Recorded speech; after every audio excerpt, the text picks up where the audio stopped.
Welcome to Journeys. Today I'm joined by Emmanuel Lavoie, the CEO of Jetstream. Thanks for having me on the show. I'm excited. We start straight away with the typical first question. What did you want to be when you were a kid? I guess there was two things I wanted to be. Really, really young, I wanted to be a jet fighter pilot. Ooh. Because that looked cool, flying F-16s and so on. But then I needed glasses when I was 8 or 9, and it was kind of drilled into me at a young age that I would never be a jet pilot with not perfect vision. So quickly shifted to wanting to be a chemist. And that's probably what carried me through my adolescence, is I wanted to be a chemist. Ah, interesting. Okay. Yeah. Did you venture a little bit out into that field?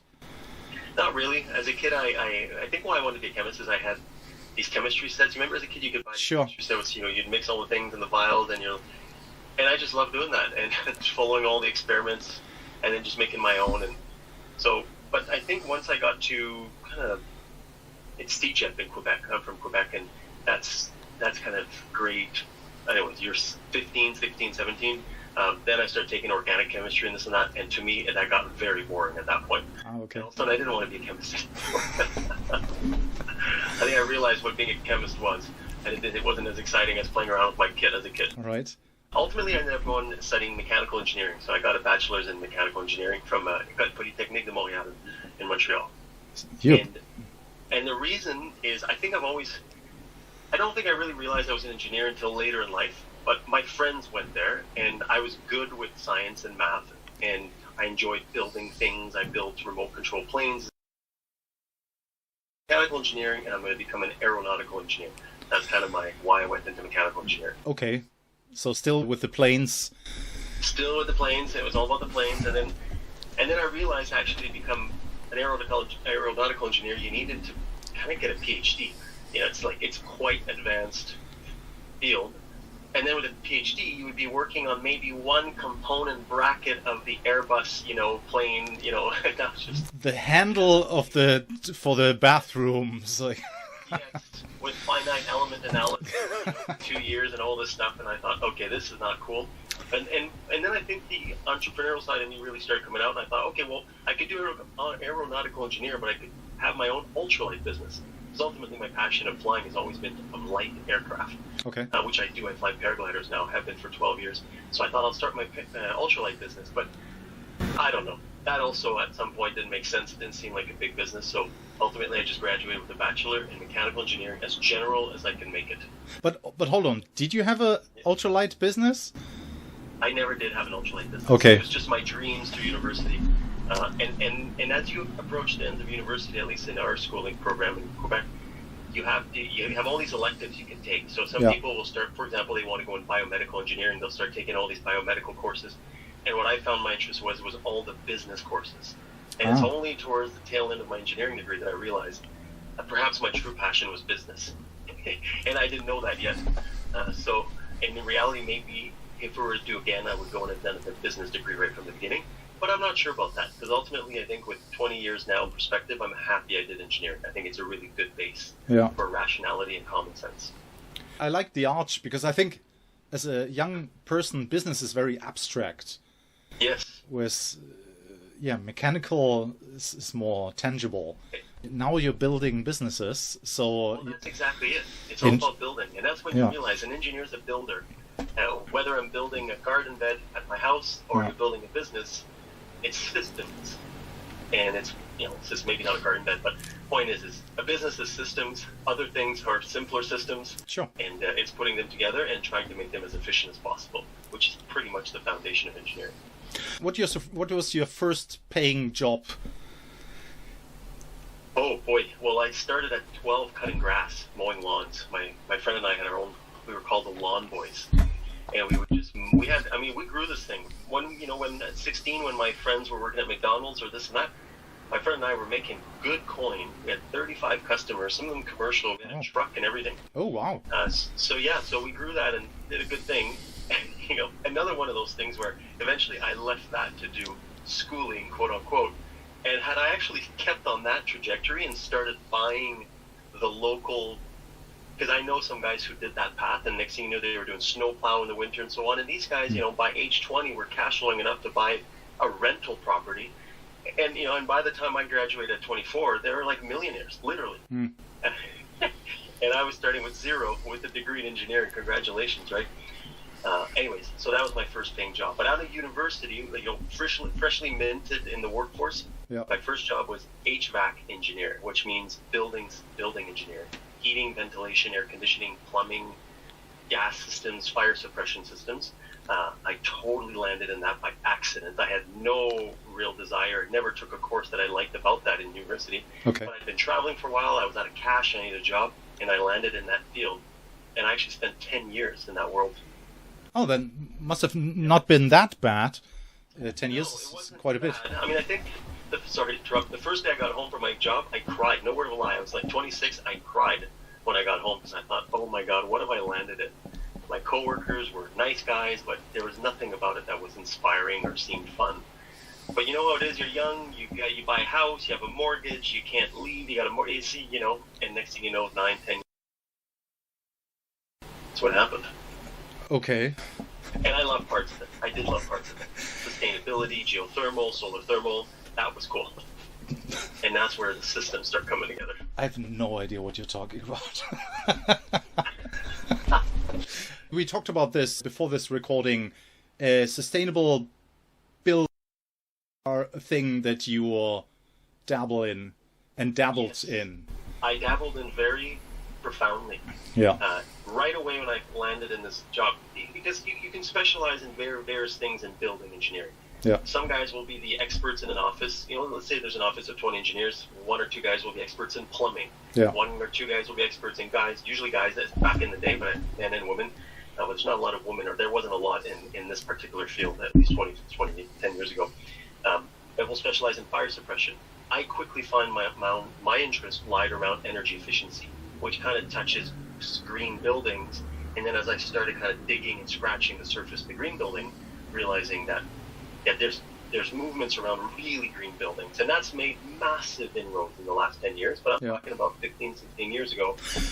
15, 16 years ago, there was awareness about energy efficiency. Awareness for sure, but it was definitely, like, I just take British Columbia, for example. We build to the building code here in British Columbia, and now the building code is you have to build a house that has components for it to be net zero energy ready for future solar arrays. And all these things trickle down into the building code. Yeah. So the head of the movement is always way ahead of the building code, which is policy essentially. So I was well ahead, and I sat on the board of an organization called the International Living Future Institute, which is around the greenest building standards in the world at the time. Fully net zero energy, net zero water. You can only fill the tanks in the building once, and it has to live off its own water, either rainfall or recycled water. I mean, there's a red list of materials, including PVC piping, because PVC is a toxic. The creation of it is quite toxic. So, we're at the forefront of some stuff. Very dreamer forefront, but there's some living buildings which generate the Living Building Challenge. There are some living buildings built in the world, multiple of them, living examples of this stuff. So I found a lot of interest in that, which was good. But you didn't stay in that field. I did not stay in that field. Thank you. And the reason I did not stay in that field, and now this brings us to why we ever met, is that I started my own business, by the way, in that field. Okay. And I sold that business. And the reason I did all of that is selling it quite quickly, is I realized even though you make good money, make good income, it's not a scalable business. The only way to make more money in engineering consulting is to hire more people to bill more hours. You're not selling repeatable widgets. Every single project is you're starting from a blank sheet. It's custom, it's expertise, and it's okay. But at one point I realized that when I sold my business to a larger firm, the CEO of that company, who'd been in this industry, in our industry for 30 years, his charge-out rate was the same as my accountant's 28-year-old assistant. And I thought, okay, this is not necessarily good business. It's good work. It's impactful work, and I miss that a lot, actually, to be honest, and we can talk about that a bit. Yeah. But it's not good business, and I want a good business. I want a business that I build something, I can sell it. I don't need to go with the business when I sell it. It can make money while I'm sleeping. All of the classic things that business people want, in business. I wanted that for myself, so I left that field. It feels a bit that sustainability is a lot of marketing at the moment and a lot of buzz, but proper business, like in any field, it's difficult, no? It's much easier. Well, I was in the consulting. Yeah, I mean, there's products. If you're manufacturing solar panels, you're probably making a lot of money right now. Yeah. It's manufacturing, and there's distribution networks and so on. But when you're consulting, Yeah. and people pay you $150 an hour for your brain, Yeah. yeah, it's good income, but you're never gonna. You got the one brain. Yes, exactly. Can't make a copy of that. That's what I wanted to get away from. And I felt, you know what? I've done 10 years. I sat on boards of these not-for-profits. I thought, okay, time to go look after myself a bit in my financial situation, I guess, and try something different. So Yeah. I left it to do next, really, which is kind of unique. I just gotten myself in a situation financially where I sold my house. I had some cash in the bank, and I moved into a little co-housing space with 6 people. So my rent was $500 a month, which is nothing in Vancouver. Sure. Not that long ago. And so I went lean on purpose, and Yeah. I just left engineering, and I was free. And at the time, my friend, who's my business partner today, Mike, said, hey, I got this little startup-y thing, and it's called leavetown.com, which at the time was trying to be an online travel agency, like trying to compete against booking.com, Yeah. essentially, which is crazy. That's how little he knew and how little I knew. And he said, you want to buy the chunk of the business and join? And I did. And my salary went down by 2/3. I mean, I was pulling almost nothing, but it was all part of the plan. Sure. And off we went, And that business is now Jetstream, and we've had a journey which we can discuss if you want. Yes, because I know some parts of that, because this is also how we met. How did Jetstream evolve from Leavetown? Yes, great question. So leavetown.com was signing up customers, and we were in Western Canada, so we were signing up. Western Canada, there's a lot of ski resorts, have a lot of condo hotel inventory with kitchens. So Yeah. we're signing up the resort manager featured on leavetown.com, which is it was really well branded, kind of Canadian West Coast vibe website. And of course everybody said yes, Yeah. because great, new distribution, Canadian company, yes. But in reality, we weren't making any money on leavetown.com, or almost none. What we were doing is we were taking and this is just out of necessity, was not ever a big master plan. We were taking their inventory, creating a listing manually on VRBO at the time, Verbo, and eventually on Airbnb, manually. No APIs, no sync calendars. We would get inquiries on these listings, and then our agents would call the resort, say, hey, we have a booking for you. Of course, the resort didn't know this was happening. They just thought they're on leavetown.com. And none of these resorts at the time were on Airbnb and Verbo because their technology stack wasn't connected to those channels. Yeah. But they didn't know we were doing this, and we were making business. And so that's how we were paying our bills while still trying to build leavetown.com. And this is, again, how, in retrospect, you realize how many bad moves we do in business. It was staring us blatantly in the face that somebody was, we were making money doing X, but we still were trying to build Y. And one day we were having lunch with a man who David Shore ultimately became one of this on a piece of paper, and I said, well, here's Leavetown and this and that. And he said, guys, your product is not leavetown.com. Your product is this thing you're doing in the back. And it was like the biggest light bulb went off in my brain. I was like, oh my God, how did I not see this? So that's how the idea of wait a minute, our business is not leavetown.com. It's this distribution in the back. And sort of everything converged at that time. The Airbnb and Verbo went much more transactional instead of inquiry-based. I started coming out of the closet, I went to a conference in France, and I started telling our partners, hey, yeah, we're leavetown.com, but this is what else we can do for you. And they would say, wow, yes, please, put us on Airbnb. We'd love to be put on Airbnb. And then we raised a bit of capital, and then Airbnb and Verbo at the same time, it all kind of converged in the span of 12 months, said, you guys want to build an API to us? And then we raised capital, and then we built all these APIs to the tech stacks used by the hotels, including their channel managers like Synexus and TravelClick, Yield Planet in France, D-Edge, which used to be a Velpro, Rosalis, Egeza, and on and on. And connectivity platform, and that's how we became Jetstream. Perfect. Finally. Find product market fit and go for it. Very good. Love it. Now we're talking this, you said 2015?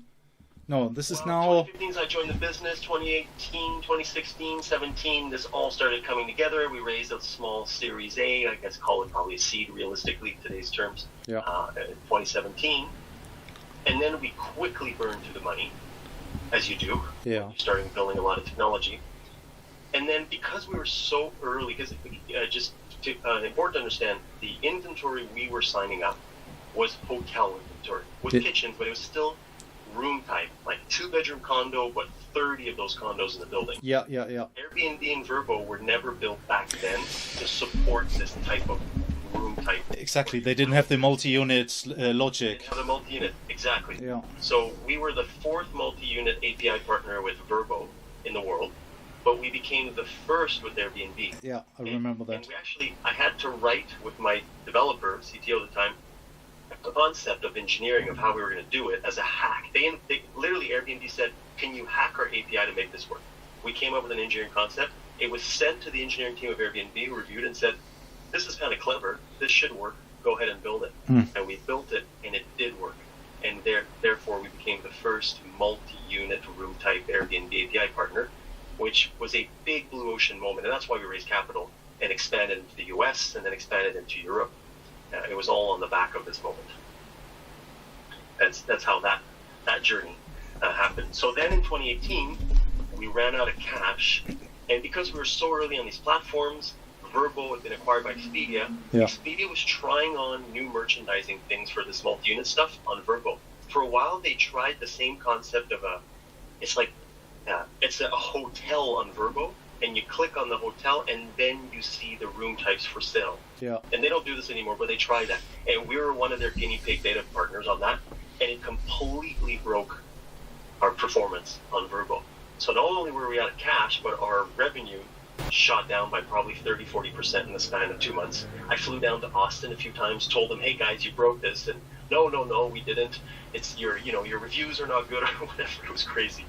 And eventually, by luck, Red Awning in the States had raised their $40 million in funding. Yeah. And they didn't know we were going through this moment, and they found us, and they said, we want to buy you guys, which was the acquisition made a lot of sense, actually. So we kind of... And they wanted to buy Leavetown or Jetstream or both? Well, we were still called Leavetown at the time, but they were buying the whole thing. They were buying Jetstream. Okay. They bought the whole package. Yeah. It's always been... Leavetown just became, just for the listeners here, Leavetown.com became our own distribution channel, our house brand. Sure. Essentially. And Jetstream is middleware at the end of the day. Yeah. And we had created this Jetstream brand to sell, because what was happening is I was calling apartment buildings in Milan saying, hey, we can connect to your tech and put you on Airbnb and Vrbo. And they would go to check out my website, Leavetown.com, and it was a website with bears and moose on it. Yeah. So there was a disconnect. So we created this Jetstream kind of technology back-end brand, still owned by Leavetown.com Vacations Inc., the corporate entity, the Canadian corporate entity. Yeah. And then Red Awning purchased a corporate entity for my business partner and I. I didn't. That was thanks for that. I didn't know that Vrbo was trying to get into this multi-unit thing. Yeah. That's really surprising to hear that, because it's completely off-brand for at least what they are now focusing on. For a second, they did, and I'm going to tell you something that I've actually never shared in an interview or podcast before. So we got acquired. I'm going to do this in a way that I'm not going to put any names out there, but as we're going through the acquisition of Red Awning,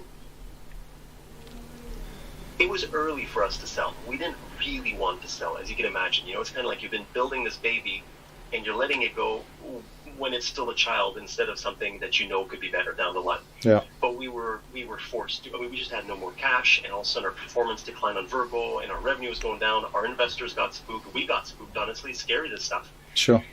So anyways, I flew to Austin, tried to do everything I could, and nothing. They were not listening. They didn't believe that that's what was happening. And as we're finalizing the paperwork with Red Awning, someone at Vrbo called me on my cell phone, from their cell phone, and said, I think you're right. I think what we've done is not working. Here's a simple hack that you guys can do to kind of like pull yourselves out of our merchandising fiasco to go back to listing by individual listings. And it took us about 30 days to implement this this this solution. And unfortunately, the deal closed 3 weeks out of, within 3 weeks, the deal was read on and closed. Yeah. And then a week later, we launched the technology to unshackle ourselves from this thing. And over the next 4 months, our business tripled. Oops.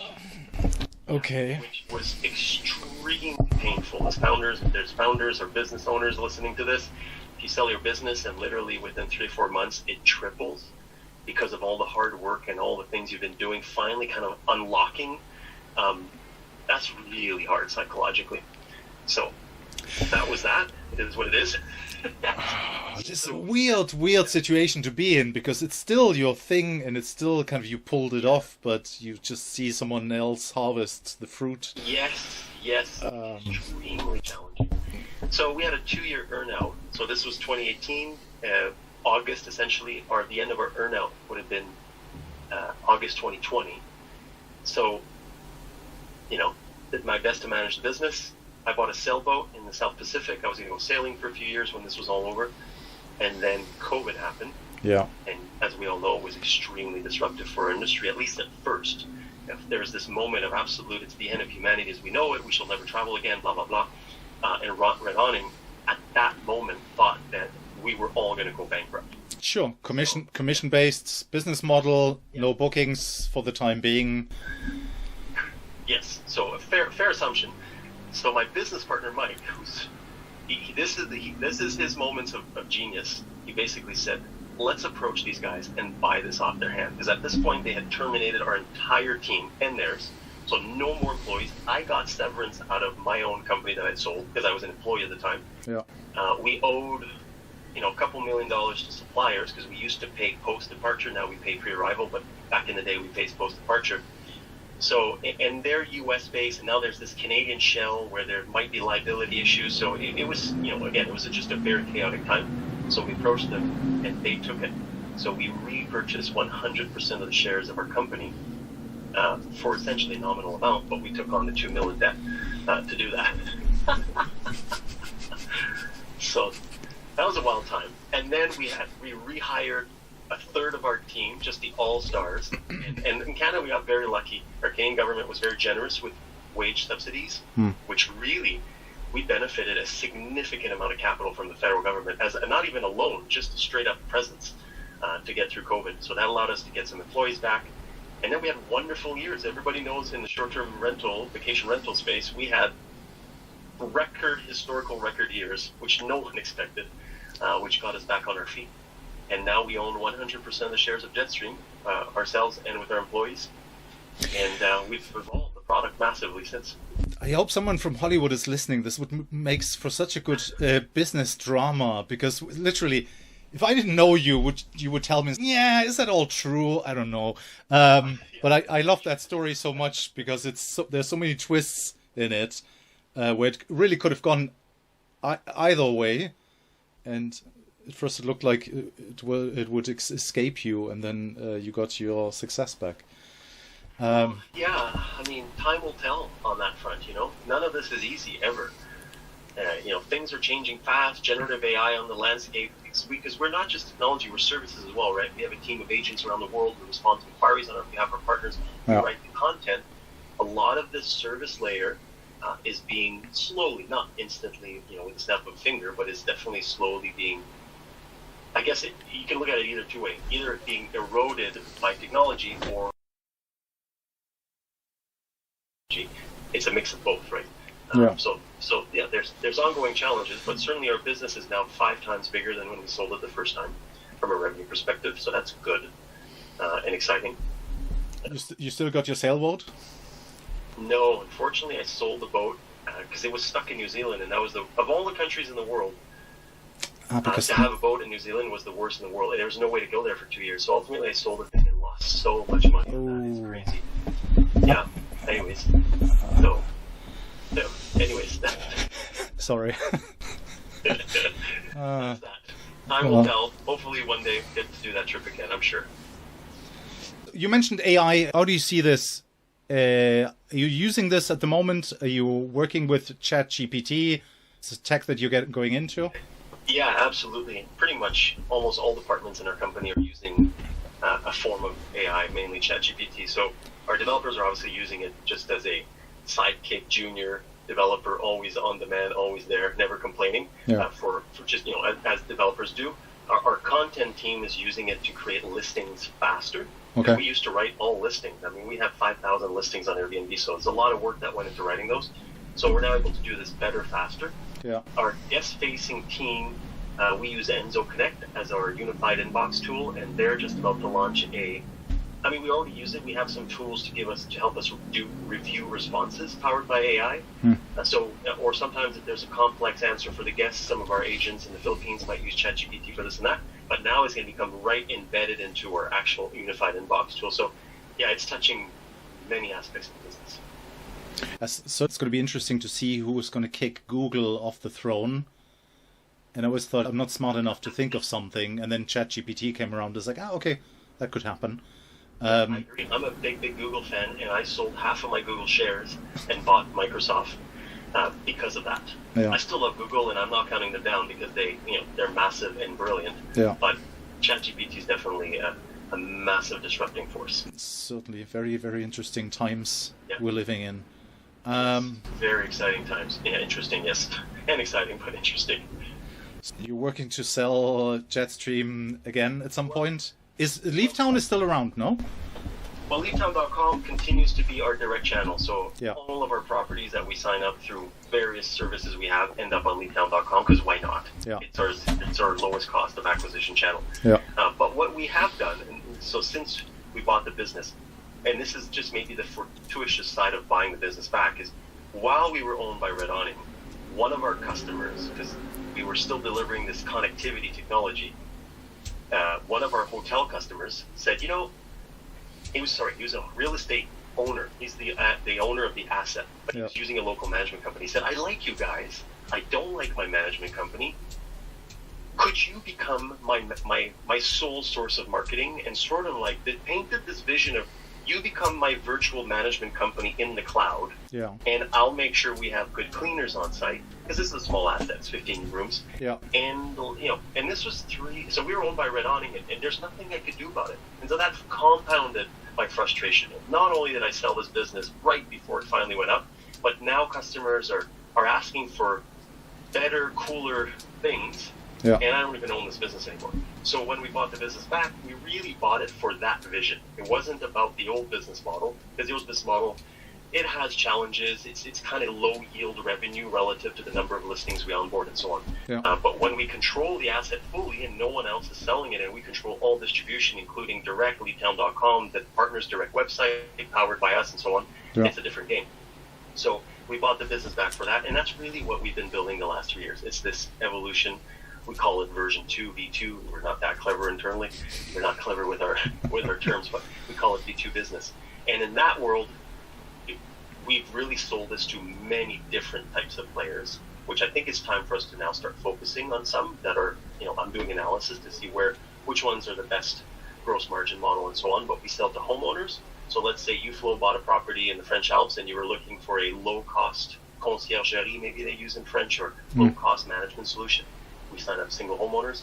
We work with real estate owners that have multi-unit assets, so more of kind of the same customer as the first original one, who's still a customer, by the way, and a friend now, and an investor, which is kind of cool. And then we also sell to real estate agencies, brokerages, who want to do short-term rental or vacation rental management, but it's not their core competence. Sure. But they have access to owners, they see transaction flow, they get asked, hey, dear broker, do you have a good property management company to recommend? And now we're saying to these brokers, partner with us, and we will power your vacation rental management company under your brand. We'll be your agents, we'll be all of this, and we'll split the money, more or less. You create the listing, you create the descriptions, based on an agreement, you decide on the final sales price? Yeah, we do revenue management fully. We're partnered with Wheelhouse through an API for the tech, but we have 2 revenue managers in-house. So think of us as a PM. We built our own. So version 1 of our business, we're a channel manager with services being content creation and reservation support. Version 2 of our business, we've morphed our tech into being a PMS with our own channel manager. So And in this PMS now we have integrations with Wheelhouse for revenue management, Operto for keyless access, Minute for noise, and on. I have a whole plethora of partners. Yeah. We still do the service of reservation support, listing, content creation, and optimization, and revenue management. We handle all the funds. We kind of do the whole back end, and then we let the agent or the broker sign up homeowners, and we split the money. So it's a wonderful model, and in this phase, we're first to market. So that's kind of exciting. We dial the time forward. You're back in the space where you say, hey, I've done this for a while. This is really nice. I want to take a step back, cash out. You sell Jetstream and leavetown.com, maybe again to Red Awning. Maybe. And then you're going back into sustainable properties? Great question. I forgot to mention something in the early part of the story, which, we'll see if life unfolds in this way. But when I was an engineer, I was working with all these real estate developers who were building single-family homes or condos and this and that. Yeah. And I wanted to be a real estate developer. Yeah. At the time, because I'm an entrepreneur, so I thought, okay, that's where there's high risk but high reward. They call the shots. They hire the architects. It's cool. You're building something that is there for 50 or 100 years. It really appealed to me. But you need money to do that, and I had no money. So part of my reason for leaving engineering was thought, okay, I'm going to go and start a scalable business, and I'm going to make some money. And then in the end, I'll circle back to be a real estate developer, kind of later in life in my 60s, because that's something that's you can do at that age. It keeps you active, but you're not grinding away at a computer for 12 hours a day necessarily. Yeah. So I would like to do that. I think when I was younger, if I'd gone into that, I would have done it much more with, and it's just got to be green, green, green, and the market wants it, and that probably would have not been good. I think now as a bit older and probably get another 10, 15 years. Slightly wiser. Slightly wiser, kind of just like, where's the intersection of what the market wants, where the market will want in 12 months to and what do I think philosophically, kind of that intersection is probably where I'd like to be, which, if I'm honest, is probably around co-housing. I wouldn't call it co-housing, but I did live in co-housing for a while, and this idea of creating these clusters of 20 to 25 units where everybody's got their own private place, house or condo, but by design you're facilitating interaction with the kitchen windows looking onto a common courtyard, that kind of stuff. Exactly, because we're not just talking about sustainability in the sense of green, but also in the community sense, where we're not kind of locked up in our steel cells driving to work and no one's talking to the neighbor. It's wonderful. That is, and that comes from Denmark, I think, the co-housing movement. There's not a lot of co-housing communities in North America, less than 150. And the reason why is because it's very grassroots-led. I always thought creating a real estate development firm that kind of processized creating these communities where, and I bet you there's a lot of baby boomers that would love to downsize and still have a community, their own private place, but some neighbors, common courtyard, these kinds of things. And then, yes, you do it green, but just within reason, not going overboard just to make a point. Then you're intersecting social sustainability, green, environmental sustainability, and obviously, hopefully for the developer and everyone, financial sustainability. Then you've hit the trifecta, which is the intersection of the three is true sustainability. I'd love to see you do this and get into this because I think it's a beautiful project. I think society needs it. Emmanuel, we've come to an end. I think your future career is a really nice ending point. Thanks so much for taking the time. Always a pleasure talking to you. Likewise. And I hope to see you soon. So, thank you so much.